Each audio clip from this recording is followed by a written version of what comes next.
time I behaved myself, and like I walked out of there without any injuries, mentally or physically, and I just bounced right back into training, which was great. No crazy Yeah. Augie stories. Well, Augie wasn't there. Augie wasn't there. My I crew was texted there. him. He was in LA for some type of company event. Fashion. I said, your boy's coming through. He goes, I'm actually on the opposite coast. I said, oh. I was heartbroken. So, Graham, this is your first time on the show. JK, this is like your 17th time on the show. I want to welcome you guys back. Thank Hello, you. hello. How we doing? Yeah. So, I wanted to chat today and see why you guys made the poor decision of trying to race against me in doubles again. Yeah. Why not? Why You want to not? be the Yeah, best, yeah. you've got to race the best. I figured we put some cash down on this one. Wait, hang on. I've heard on the street that your partner has a broken toenail or something, and he's not partaking anymore. Or is that No, I right? talked to him Or last night. He's definitely a broken man, but you should take that should encourage you even more to take this cash bet.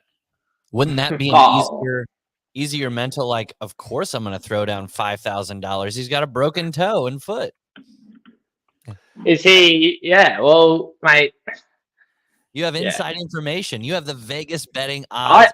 I don't have any information. But Graham and I we just want to go head to head against you again, Hunter. But I Good guess for the sport. it's Think about yeah, it. It's good for the sport. it's think different it is though. good for it. I It think is good, but Hunter, wait. Let's just rewind here, right? The one thing that I want to know, and I don't know if Brad does, like we actually haven't spoken about this, but is this like your fifth partner, sixth partner maybe? And I don't understand why you're trying to pick and choose all the time. One, I think doubles is fun, first of all, and second of all, everybody who's my doubles partner is slow as fuck. So I'm just trying to find somebody who's the right fit to help me break the world record. Anas was a fat stuck pig out there. That dude was half dead after 3 stations in. I'm fucking rip shit pissed with Anas. Brother, I'm going to tell him the damn truth. And then he was supposed to start running with me at the track, and then he bailed on me. So that fat fuck, screw him, dude. He had one job out there, which was to run fast, and I did the majority of the stations, and he didn't do shit. All So, you had Nas, to if you're do was listening to this, dude, I wouldn't have lead talked off. shit, but then you bailed on me at the track. So now I'm just going to speak plainly. You're off the team. I like Sandbatch. I like Sandbatch's odds. Every single time I see that dude, he's just increasing his paces. I really love my partner. I love John Wynn. But he's got another baby on board, all this kind of stuff. I figured Sandbatch and I could just go and have a good time. We broke bread last time we were in Sweden. So what's the best way to really reaffirm a friendship? You go race together and then you drink some beers afterwards. Doubles is one of these kind of things where it's not so serious that you can't just like jump around. There's no cash on the line. There's nobody really cares. not yet. I'm keen to put something down actually. Offer So slip. How would you put the pink slip to your gym on, Graham? What did you say?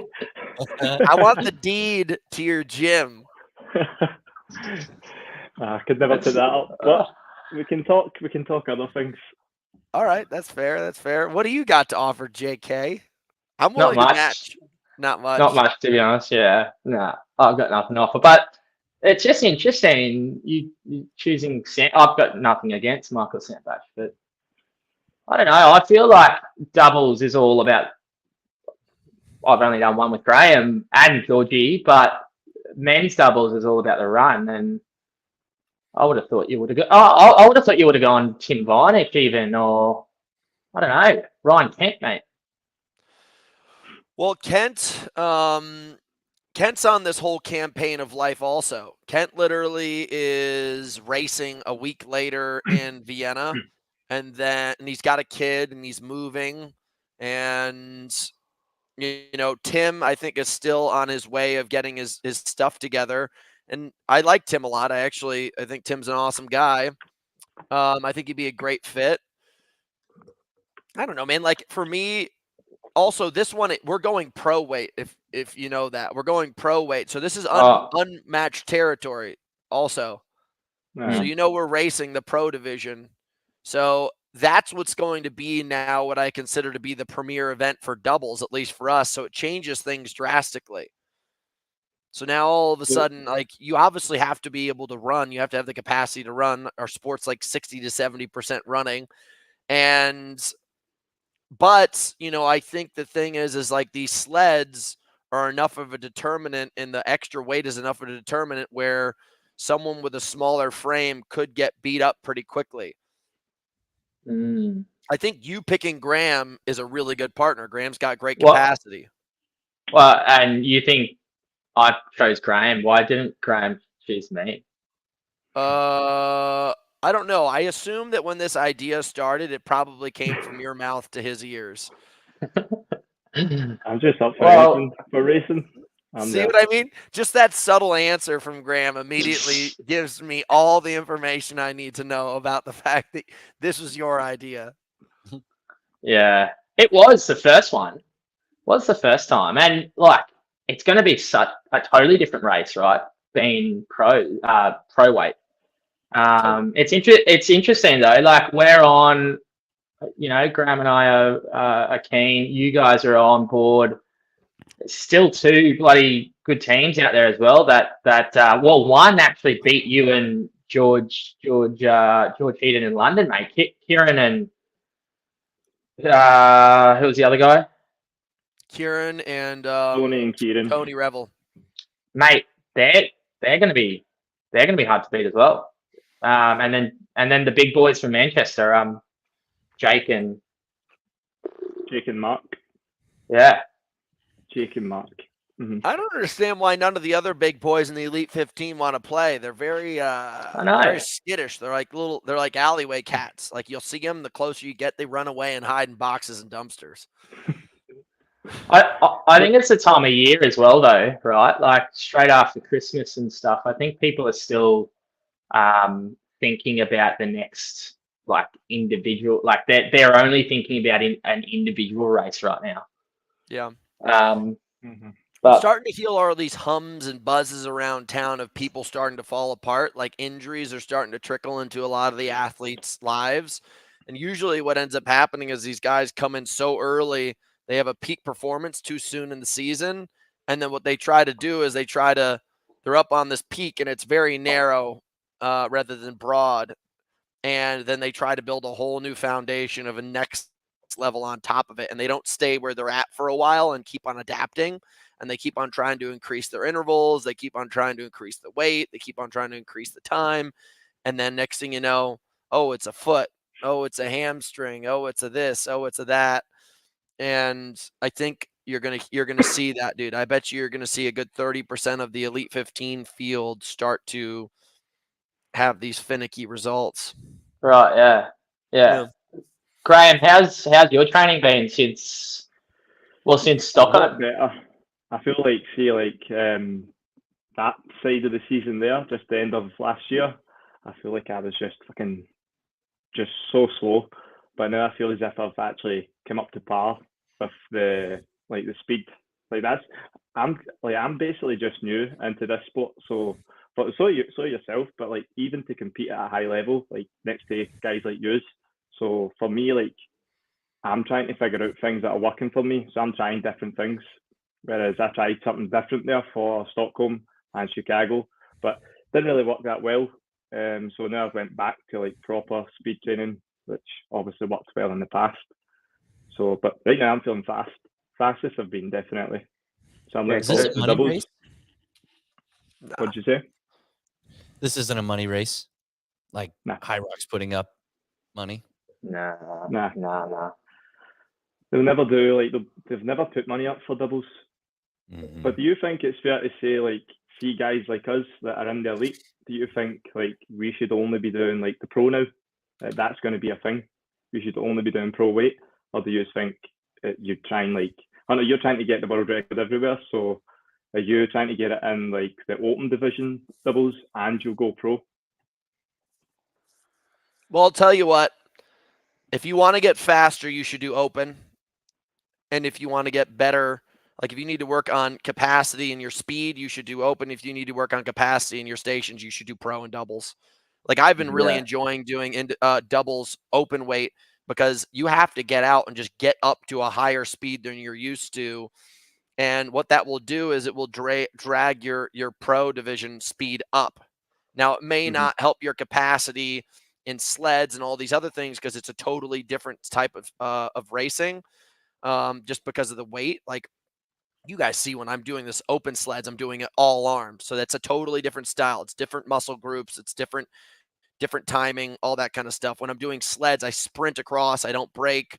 I do 100 wall balls unbroken, like that kind of stuff. Like it's a different style strategy in open. But what you can't deny is the attack on the run. And it will just force you to attack on the run when it comes to pro also. As far as racing goes, as far as like professionalism, I think it's on us. Like I remember a year ago, I gave him shit. I don't even remember his name. He raced Elite 15 with us in 2021, and then he went and set the open world record. And I was like, I think we should kind of stay away from the open division. That's why I don't run open division individual, because like that's for people who are up and coming, and I think like it encourages people to give themselves an opportunity to reach for, and we just stay in our lane. But I think as far as pro double goes, I think that's the gold standard now. It's like I'm not interested really in knowing your open doubles time. Hey, what was the deal with the garden gloves? You all of a sudden started wearing neon green garden gloves for the race. Me? Yeah. I mean, you guys have to be retarded to not notice that I don't race almost all my major races with gloves. 2022 World Championships, 2023 World Championships, going to set a world record. I've got gloves on. And now everyone's like, where are these gloves coming from? Normally it was like the finger gloves, but these were like, I could definitely see these at Home Depot or Home Garden. I just bought them and I like the feel of them. So I was doing like a lot of like, see how torn my hands are? I was just doing Jackie and it was stupid of me. But I've been like training, like you don't want your hands wrecked. And when you're going for world records, your skin is used to, let's just say, a time at like 49 minutes. And I'm trying to go 48 minutes. And just those extra 60 seconds of speed on everything, your hands will tear. And but that's not to do with going. Are you saying that just because you're going for the world record, that's the reason why you're wearing those gloves? Yeah. Like, you know what I mean? Like, if I state I'm going, like, because of the speed of your hands on the sleds, that are faster than, let's just say, like myself, that's the reason why you wear the gloves. I'm not talking about you. I'm talking specifically No, but like, it's actually the speed of it. Well, it's the speed of like, I did something that my body's not used to and I can't really hold on to. And like, I'm starting to sweat a ton, like all this kind of stuff. The last thing I want to have is I lost the world record just in this last race by 12 seconds. And let's just say I'm not able to grip as well on my pull, my row, my farmer carry, and there's just a second in each of these stations. That right there is potentially on grip-based things, 8 seconds or like 7 seconds. Yeah, so, it's interesting. I like, we watched it. I don't know if you watched it, Graham, with Hunter and that's you guys split. Yeah, you guys split up the farmer's carry. I was just like, I was intrigued with that. Obviously, you guys did that for a reason, but was that one of the, like, was it because your grip was gone, or I was just trying to. I was just trying to split up the work so that we could literally just give ourselves the best opportunity possible. Yeah, like I didn't want anybody to get overloaded.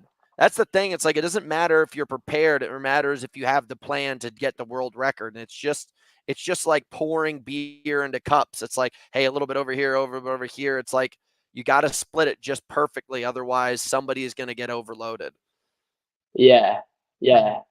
And What yeah, was quite interesting was when you and Nassus were on the rower. Were you damper 3 or 5 5 on the rower? And Yeah. did you find that made like a big difference? Was that like heart rate management, or was that like energy like management? My opinion is this. I think a lot of people make this mistake is if you look at it things from like a mathematic equation, let's say you go to 40 strokes per minute or 20 strokes per minute, like you're trying to hold a 130 pace. So you're either going to have to hit more strokes at the same amount of power or less strokes with more power. So what you don't want to do is, for me at least, I don't think it's a smart idea for people to be pulling with so much power because you're overloading the muscles. Like I only want to be working on the oxidative system. That's just all I want to do. And as soon as you're starting to work the muscle groups from a power standpoint, you're just going to exhaust muscle groups that are not necessary at this point in time. Like obviously the sled's very powerful, but if you just keep on getting into the later half of the race using your power muscle groups still, you're putting yourself at a disadvantage. So but you've obviously done a lot of work and training around that, like where to actually put the, what's it called, the damper. Yeah, and I'm assuming you've kind of trialed and errored it like so many times. Yeah. I would put the same thing. I mean, I was rolling and competing, training with a guy, and he wanted to put it up to 10. We were this great CrossFit kid. He's a freak. He set the Jackie world record when we were competing together this weekend. And when we were doing our intervals, he was trying to put the rower up, and I was like, no, dude. I was like, show me better form and better power. Drop your damper, because I don't want you going up into your upper muscles and stuff. I want you to show me power through your legs and form. And like I've been at least doing it, and I just keep on studying and trying to find different ways. And I even get to the ski. If you go watch me in Stockholm, I get down, I adjust it for a second, and then I get right back into skiing. So what the second that it takes to dump this damper from 7 to 5, I leave there with less strain than you guys do, at least in my belief. And I'm not like, maybe I'm telling you guys some kind of secret formula you don't know about, but that's my belief. Yeah. I figured I do want to figure out what you guys are up to, because I did talk a lot of shit. So I'd like to start with Kelly. I talked a ton of shit about you moving to Europe, and I want to know the update on my shit talking. How do you feel about your decision of moving to Europe? Because I predicted that you weren't going to make the Elite 15 if you lived Not in predicted. Europe. We virtually handshook $1,000 cash. All right, fine. $1,000 No, cash. No. I'm you saying remember that, don't you? I honestly don't. But if it's $1,000, it's $1,000. I talked to too many people, We did to be honest. I'm not trying to get out of a bet. Like, ask Ryan. We made $1,000 bet. Ryan got paid his $1,000. I do want to know, like, what's going on there. How do you feel about being right on the? How do you feel about being right on the cusp of Elite 15? How do you feel about living in this little like butter churning town in Germany? Do you and your girlfriend still love each other, or is the pressure too high? No, we love each other, mate. We've had probably the best 5-6 months that we've ever had over here. And like, to sum it up, we've literally lived in this, like, honestly, it's a little German town called Salzgitter, which is like 2 hours out of Berlin. It's in the sticks. There's not much here. I've really got more out of it than what I thought I would. And that's just being honest. In terms of my training, I've had to make things work in relations to like traveling a little bit more than what I would like want to get to a gym to have a row, like a erg and stuff like that. But I've just made things work. However, like, to kind of answer the question though, we're actually taking off from Germany next month and actually kind of going rogue for a little bit. We've got 3 or 4 months before we'll head back to Australia, and we're going to go over to Washington and America for a couple of weeks. We're kind of undecided how we're going to do that, just because of the High Rocks in DC. But then after that, we're thinking of having a couple of months in the UK somewhere. I was actually chatting to Graham about potentially Glasgow or Manchester or something like that. But to go back to your question, Hunter, like I personally have gotten a lot more out of my training over here because I've just been dialed in and no distractions. Like literally no distractions. We're literally living in a town where and it's our fault. Like no one speaks English. We don't speak German. Like we do not. We don't have any friends. And quite honestly, like, you know, I haven't made the Elite 15 this year, but I'm going to, and I have full faith that my training to date is just gonna pull off like eventually. So that's the answer, mate. Where are you going to qualify?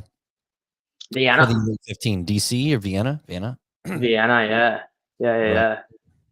That's the plan. Like, look, that's the plan. And I got a lot of confidence out of that Stockholm race, more so with my pure running more than anything. I've really improved on my, I guess, average running splits and whatnot. But yeah, Vienna in 4 weeks' time, is it great?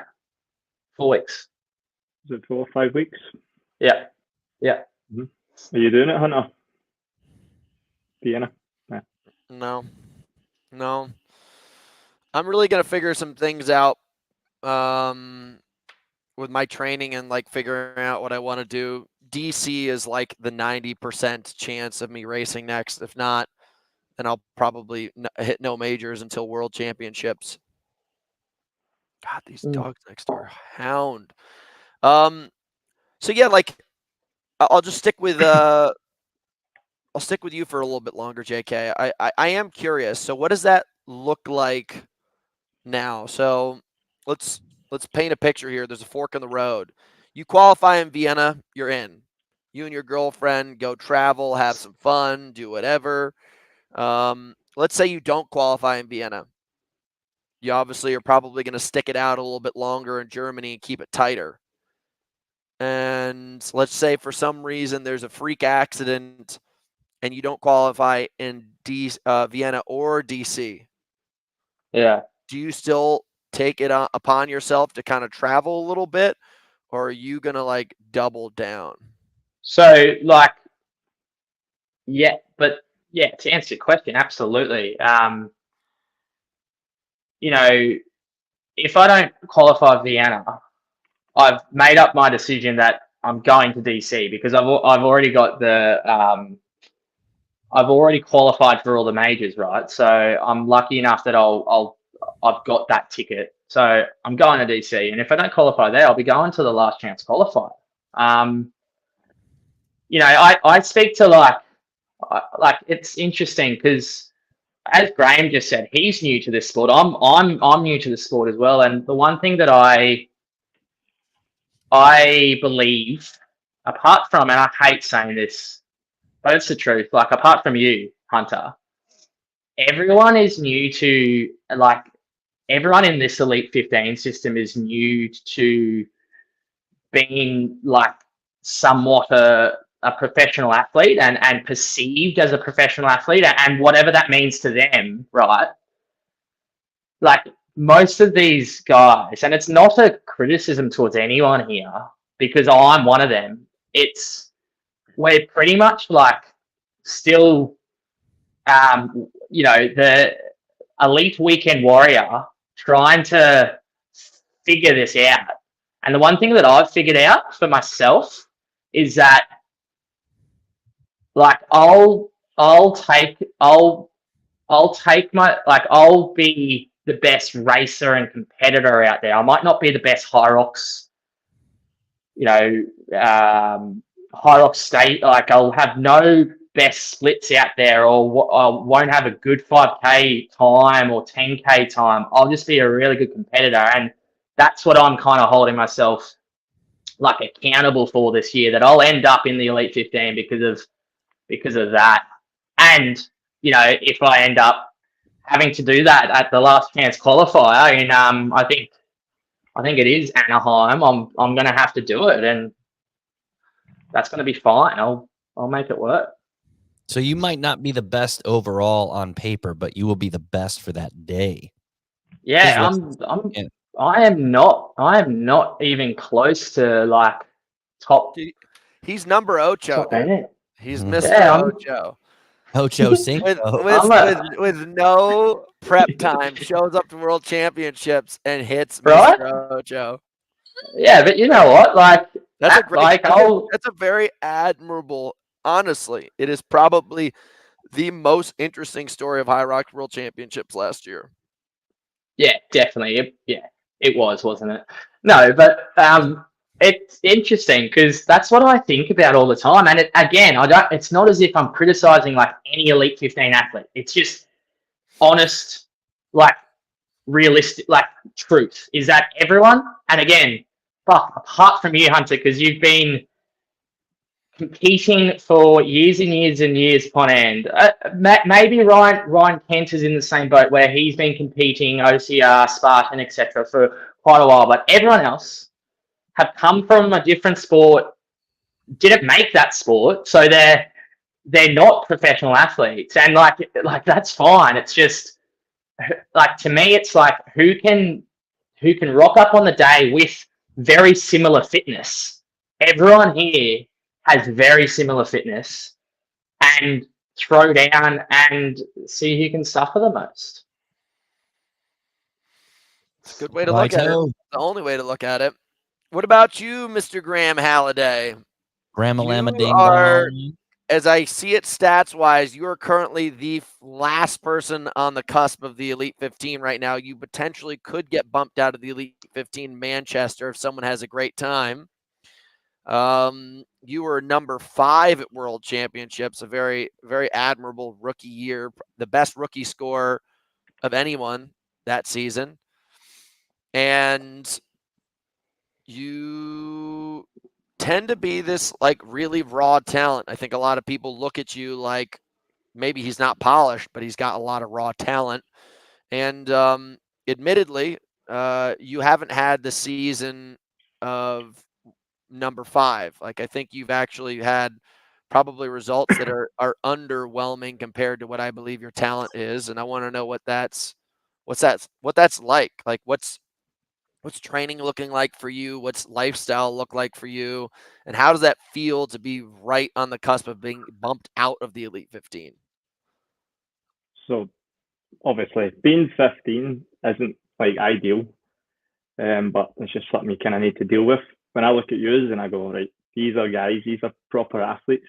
So I kind of just need to take a leaf out your book and just get on with it, move on to the next competition and just try and be better, really. But the main goal for me is well, doubles. We'll do doubles 2 weeks from now. After that, hopefully, I'll be in Vienna. If I'm not, then I'll be back in the Elite 15. Like my mindset will take me forward to be in the Elite 15. As I said, like just later there, like I'm basically just trying different things to see what works and what doesn't work. Same with you guys. You're probably like trying the exact same thing, like testing things to see what's working for you, what isn't working for you. But I think like for like let's say for you, Hunter, like you've got something that's working properly for you, which might be like one strength day a week and then the rest whatever else you go for, right? But for me, I tried like one strength day a week and then just focus purely on running. But that like for me, that's where I went wrong. Like I need like strength within my training just to basically take me forward, because that's last year when I was winning, like I won 3 back to back. Then I came in, took fifth place at the Worlds, and that was like my first proper year in. So, and that's when my style of training was like similar to what it is now. So I kind of went back on that to go, right, I've looked back, at the training program I was on before, and I was like, right, this is what you kind of have to focus on because that's actually what works for you. Never mind what everybody else is doing. like obviously try and get better at running, but you need to go back to like your old ways, but obviously make some form of progression so you're actually moving forward. So that's what I've done, and I think this way moving forward, it's really going to help me for Manchester. I think we'll have a good race in Manchester. I think if we get to burpees, we'll probably beat you. If we stay with you until the burpees, I reckon we can beat you. Definitely. If we stay with you until the burpees, I believe we can beat you. So that's our plan. That's our plan. How many penalties is the team going to get on the burpees? We went. Oh, I mean, being that they'll probably only look at my reps a lot. have you seen Sandy's reps?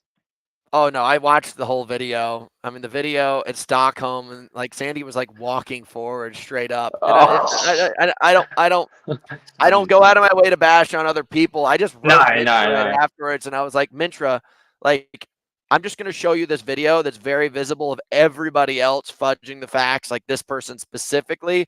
I don't care that they did bad things, but I was like, if we're going to consistent, if we're going to nail someone to the cross here, like I get it, I'm leading the pack and a lot of people are giving me attention, but I was like, let's spread this out a little bit and maybe try to increase all levels of it rather than just pinpointing me, because I'll do better next time. That's what I said. That was, you know what? My reps were within 5% of range of motion of what was legal or not. And I'm pushing my hardest because I want to set a world record. That's not necessarily excusable, but then when all of a sudden you look around the rest of the field and it's just like grossly interpreted, poorly interpreted reps, I'm just like, I'm not going to say anything bad about anybody. I'm just going to say we could all do better. And I was a little grumpy. Yeah. But, I have a curiosity to ask you guys. There's this thing that like I have trouble encountering, and I try not to be critical because it's just like everybody in this world is just trying to figure their shit out. But it seems like everybody these days is a High Rocks coach now. Like they one or two High Rocks and they become a High Rocks coach. You know it. And they are now like, you know, just some kind of experts. They are doing seminars. They are doing training camps. They're doing everything. And there's nothing wrong with that. Like you can be a personal trainer. You can be any of these kind of things. But out of curiosity, like I'm just going to ask you guys, like, what do you think defines somebody that makes them a good coach, makes somebody knowledgeable? Like what, if you're going to go seek somebody out yourself personally to go say, hey, that person's a coach, like, how do you define that? Because it in my standard, like, I don't know, it's a moving target right now. And you guys are both High Rocks coach. And you kind of admitted to yourself, like, you're trying to figure things out as you go. That's okay. There's nothing wrong with that. But what then all of a sudden defines you as a coach or someone who can coach themselves? And like, what's your guys' response to that? Just knowing that everybody in the Elite 15 is a High Rocks coach now. Like I would always look to someone who's doing better than you, and like for me, if I was to pick a coach, that's how I would go and pick a coach, because if they're better than you, 9 times out of 10 they can provide you with a service that's basically going to be better than the service that they're maybe think they're going to get for themselves if they're making a plan up by themselves. So for me, it's always looking to somebody who is better. That's the main thing for me. But also results. Like when you come to like Scotland, like my gym's like got the most amount of flags, even with people that do online. Like we have collected the most amount of flags in Scotland through High Rocks. So that's why like I kind of tailored towards High Rocks, and plus I'm in the Elite 15, so it made sense. People were asking me for training within Scotland, so that's the route I kind of went down. But we were already busy. See, before that, we were busy. Our gym was busy, but it's just High Rocks taking over the UK. And it just became massive. So it makes sense, business. Yeah, I think stemming on what Graham just said, like I'm the first to say practicing what you preach is the number one thing, right? To me, and that's what kind of Graham's saying as well. However, not saying that you can't be a good coach if you're not in the Elite 15. Like, we're not saying that. How it kind of. I had this chat with Georgie the other day, and because of this, we're like seeing like everyone pop up on Instagram with in their bio Hyrox coach, like online training, and you're like, well, that's cool, but at the end of the day, there's a difference, and it's easily seen if you're a online coach versus an online programmer. There's such a difference, and I'll be honest with you, like half the Hyrox workouts that you see on Instagram are just like someone has created them, and that person or those people are deemed Hyrox coaches, but that is not fucking coaching. Yeah. That is just putting a rower and a ski erg and a run and some burpees all together in a line and going, I am a coach. That is bullshit. That is programming. Coaching is to do with understanding an individual and what they want. Well, this guy over And- here, the Hybrid Athlete Club, says that a good athlete doesn't make a good coach, and vice versa. How do you guys feel about that? I agree with him. Agree and I disagree agree. for me. Yeah, like I agree and disagree as well, because he's saying that just because you're a good athlete means you're a good coach. No, it's not. If you've been there, done that though, and if you're kind of in the same grind as the people that you're coaching, I personally think it can go a long way with understanding what your athletes are enduring. But you're right. Like he's right. That guy's right. It doesn't mean that because you're an Elite 15 doesn't mean you're going to be an elite coach. That's No, true. I agree. But it's But I I mean, think- listen, it's a tough way to target that thing. I see people who are like this Hybrid Athlete guy. I assume ran a 5K, deadlifted 275 pounds, and did a Hyrox, and now he is a Hybrid Athlete coach. Yeah, I love that. Hey, I have no clue who the guy is, and I'm not trying to disrespect him, but there's now like all of these people with these hashtags and like stuff in their bio who are now these subject matter experts. And like I sit here and I like sit back and watch I watch the way that this world is shaping, and like, I watched it happen in CrossFit. Like you got like an L1 certification, and now all of a sudden people decided to go open up their own gyms. Like an L1 certification does not give you a degree in business management. And people now assume they're like, I'm going to rent a building and I'm going to buy a bunch of equipment and now I own a business. I'm like, no, that was a fitness certification. That's not a business certification. yeah, And it's the same exact way thing with Hyrox. Someone's like, well, I ran doubles, I did an individuals, and I qualified for worlds. And I haven't passed my PT certification yet, but I am a hybrid coach. And I did a sprint triathlon with my mom one time, so that means I can swim too. And it's like it's almost the same exact cycle that I watch happen through CrossFit. And I don't know what's going to happen. I don't really know where the educational epicenter is for all this stuff. And I'm just curious with you guys, because you both have your own businesses, and I do respect the two of you guys. Like, I think if I seen what Graham's done in his gym, it like looks well. Ever since I saw Graham, I like saw the way he portrayed himself, the strength training, the session he does. I was like, that guy's not a dummy. He's not a dummy. I can see his stuff. It looks good. I'm like, I'm actually, I could trust that guy. And you seem to take a level of professionalism too, JK, like where I witnessed the stuff, the content that you put out, the way that you built your business immediately. Like I'm assuming like it's got some validity behind it, but it's a very interesting and vague market that yeah, it's weird.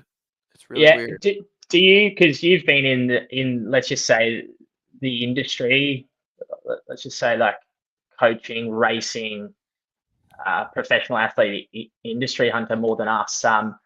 Do you think, like, if we're talking more specifically towards Hyrox, do you think there should be a government body that kind of polices starts not policing, it's not the right word, but starts like there should be just more legalities behind if you are an actual Hyrox coach or if you are a, I don't know, like, is that where you're going towards or?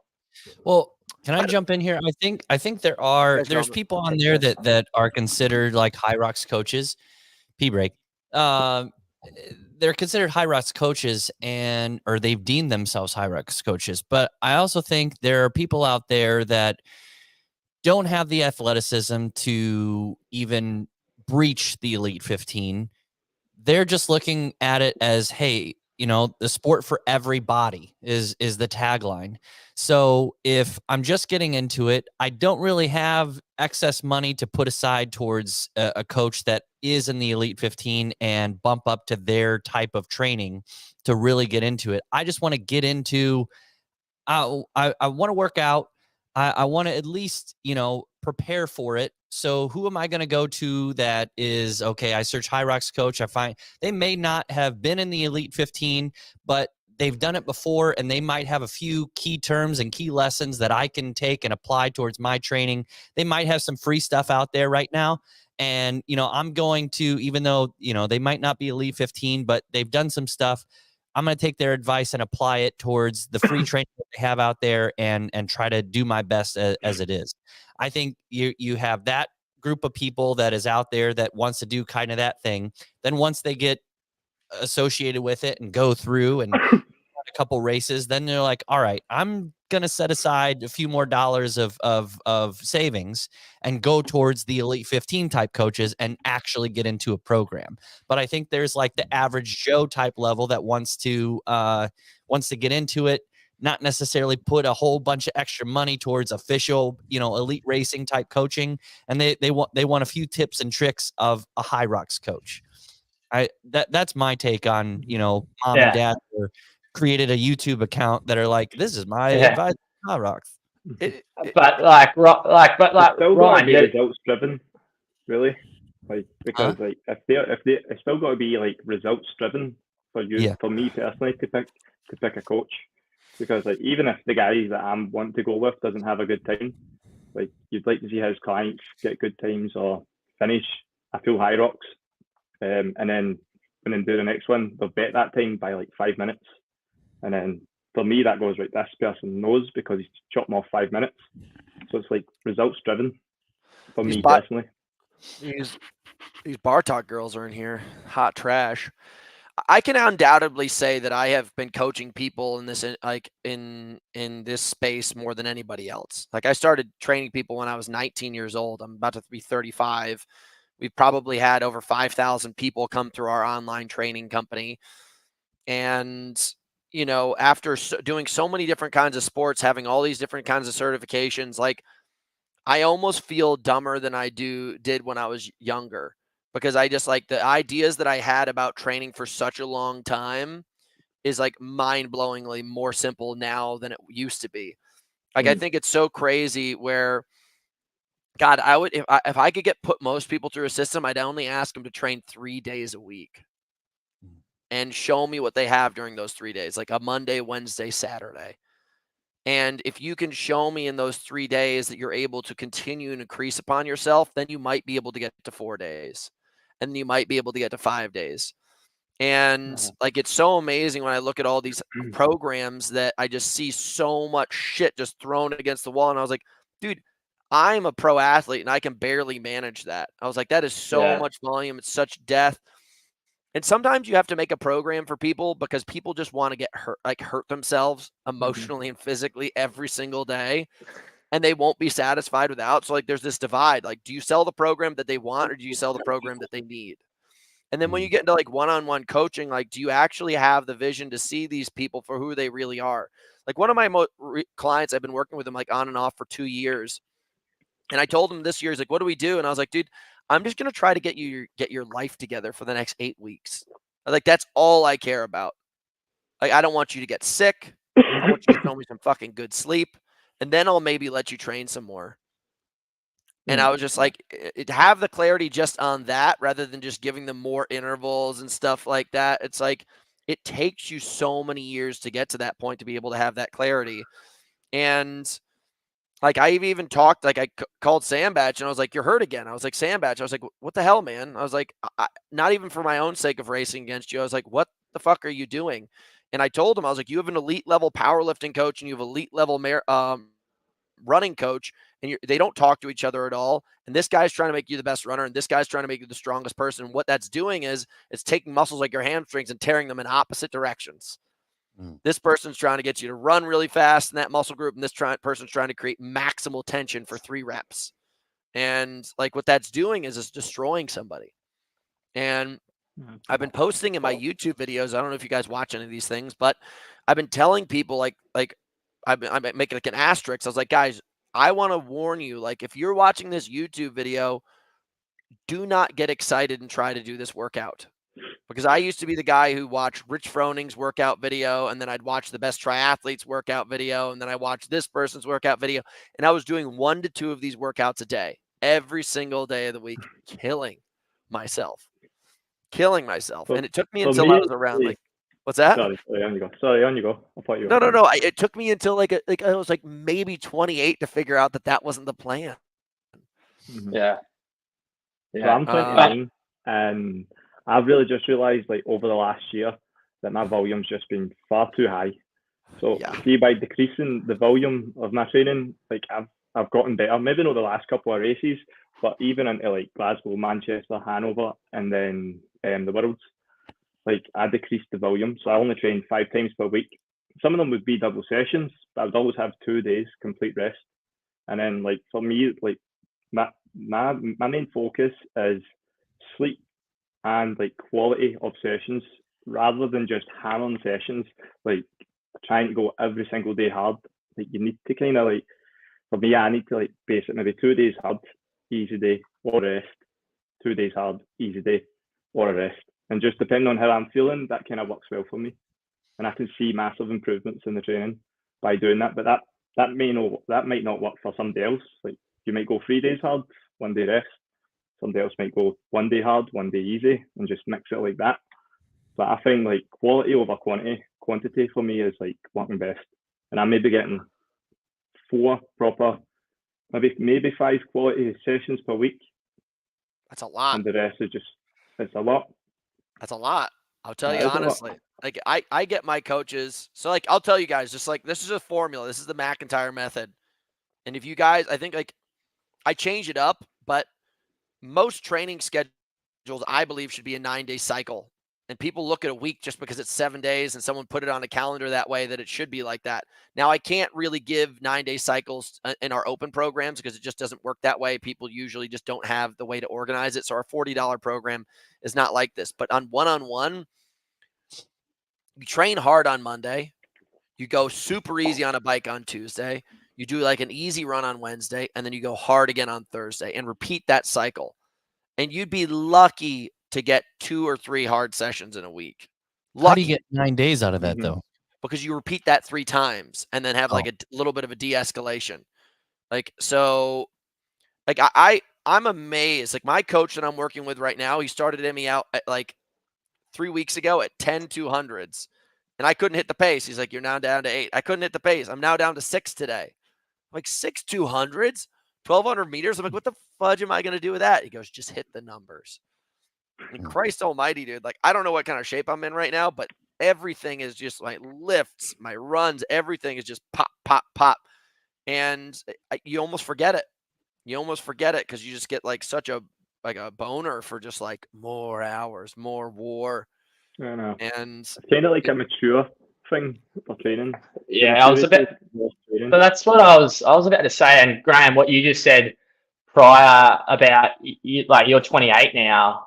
I'm just 30, and if I look back at myself, even like 2 years ago when I was 28, 3 years ago, I was beating myself to the ground. I can't believe I was semi okay at Aussie rules because I was playing that back then, and I think it does come with age and training maturity. And I'm assuming you've done that, Hunter. Like you've learned as you go. And that's something like just going back to the whole coaching thing. Like, yeah, like a coach needs to pick that up. Like a coach picks that up, not a programmer. Like, yeah, there's such a difference, hey. I think more people will learn. I'm excited about the future of this thing because we're collecting more and more data on it every single year. Like, people are getting better. I was talking with Kent about this yesterday. I was like, I don't know if we're getting way better, if they're changing the courses and the sleds and stuff a little bit. But when we first started, like Kent and I were like racing in the 57s and 58s really regularly. And now a 57 and a 58 to me is like, you'd have to shoot me with a gun to make me run that slow. And it's no, but I'm just saying you're going to get there too. You're going to think the same thing eventually. Like I hang power clean 265 this weekend. I remember when I first started CrossFit, like doing a 225 power clean was like spine shattering. I couldn't do it at all. Now, dude, I could probably rip about 8 to 10 225 cleans in a row. You know what I mean? So just like this accommodation of just like getting used to it. And it's just so interesting. Like we just keep on collecting data and learning more. And I mean, I like to think that I'm God's gift to earth, but there are probably people that are going to make my High Rocks times look like a joke. And you know, in the future, I don't know about today. Yeah, but it's interesting. Like, who are like, apart from some athletes who are in High Rocks now, I can't see another specific sport and athletes that are in that sport coming over and doing well. I actually have thought about this so much. Like, even dude, I can tell you right now.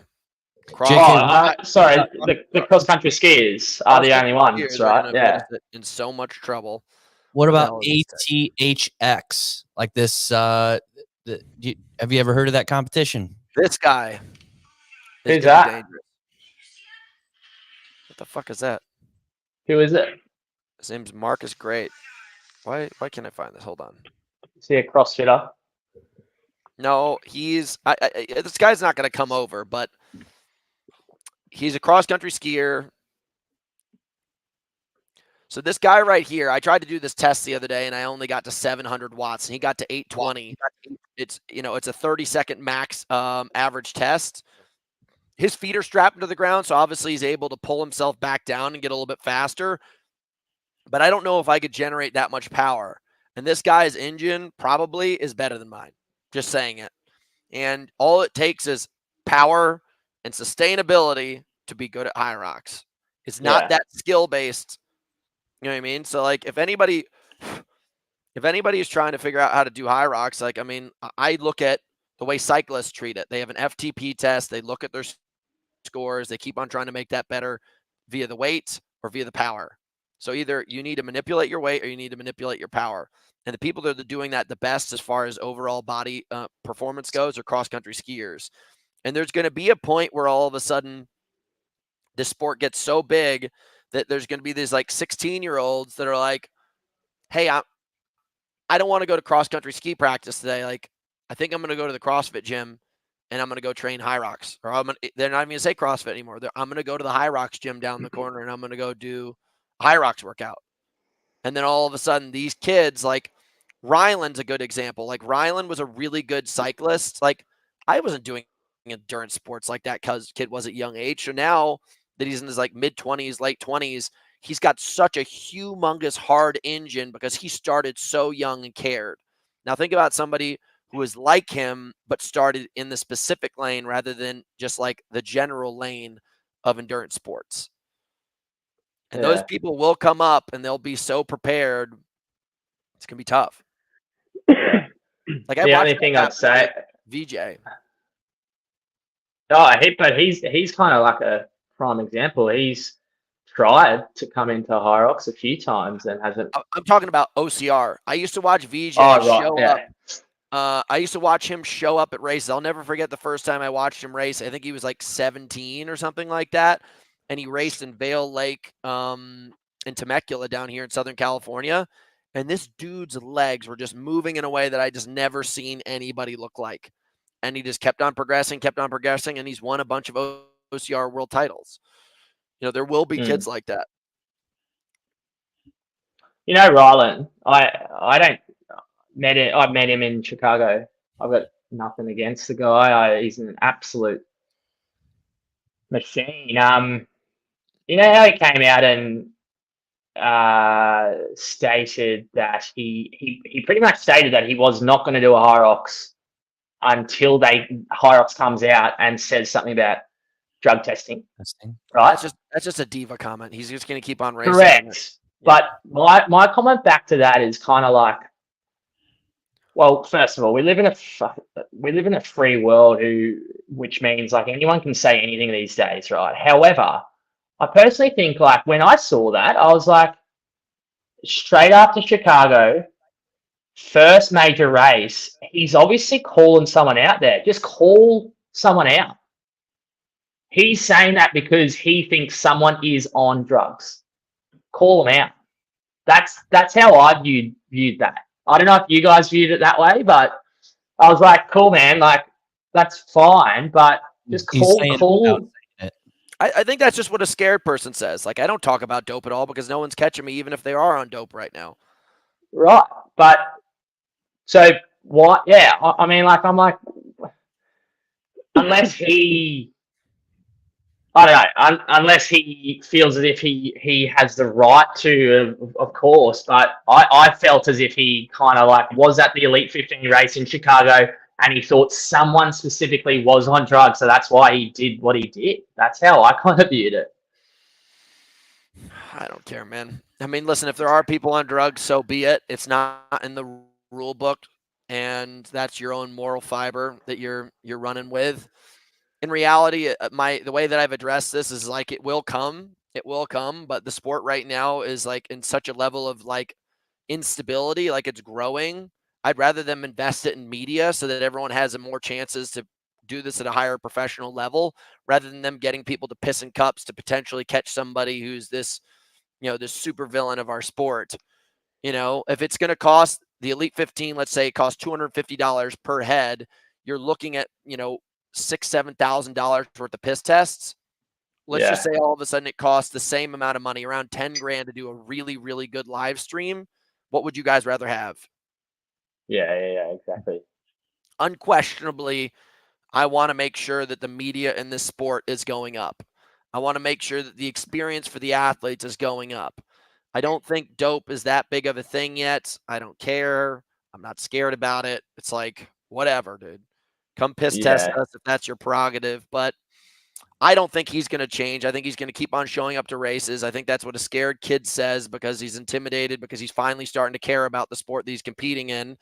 And that's okay. It's okay if you're scared. I'm not trying to insult you, Rylan. I'm just saying that's the reaction I pulled from it. And if you're in the position where you're scared, either don't show up or train harder. Yeah. Mm-hmm. I think Hunter and I, like, we've spoken about this. There's more people on the juice in the open category than us elite 15. Hey, bro. I'm going to go to Manchester and I'm going to have the worst body at Manchester. Yeah. Some of those rigs. Oh my God. Just pistons on up top and bottom, like 50-inch muscle-bound chests, shredded six-packs, and they run like a refrigerator. And I'm just like, yeah, if you're going to get all doped up, use it the right way. We got to bounce in like 60 seconds because we got a work call. But, guys, I had a really good time, and I'm really excited about racing with you. I really am. I think every time we get together, it improves, not only our own personal performances, but also improves the capacity of what we're trying to do with the sport. So I'm grateful you guys are coming. If anybody else is listening, I want you guys to show up. Like it's the biggest opportunity of the new year to race with some really, really high level people in the division of pro, which we're trying to really promote. So if you got guts and you're anywhere near, like, show the fuck up. Like, what do you care? Spend a little bit of cash, get your ass kicked. Let's go. Yeah, dude. The only way to really figure out how good you are is to show up for the horses, not the courses. So I don't care about your time in Spain or Stockholm or whatever the fuck it is. If I'm not there, it's not a measure. So let's go, baby. I want to frickin' go toe to toe with you pansies out there. Fuck, mate. I don't know how you come up with those things. Let's By the way, go, dude. Hey, Let's go. Ryan, let's set up like a betting wager, like with Graham and I, Hunter and Sandy, Jake and Jake and Mark, and then Tony and Kieran. we should kind of do something online where people can vote or put their bets in. Have a think about it. Instagram story, vote on best bet here. That's it. We got 4 options, 3 options. Here's the bet. Best What bet. you want to see the guys do? Best bet. That's it. Let's do Boys, it. I have to go. I just want to say thank you to our sponsors. Go Brewing has been Brewing. sponsoring us and setting us up this year. We were supposed to do dry January. I already lost, but I'm clean. Like I've been drinking less. So you guys should understand that I don't have as much booze running through my system, so you guys are in even more trouble. And it's been an amazing experience. Also, we have a working with promo code. If you want Here to party, dude. Type it in. Don't be here lazy. to party, you get 15% off the order. Last but not least, guys, Here we to party, got our all one Ultimate word, Engine 15% program. off the order. Oh shit, we're both talking at the same time. I'm done fucking talking. I'll see you guys later. Cheers, See you, mate. boys. Graham, See you in 2 weeks. Cheers. see you, brother. See you later. Bye. Hey, boys. See See you, you boys. later.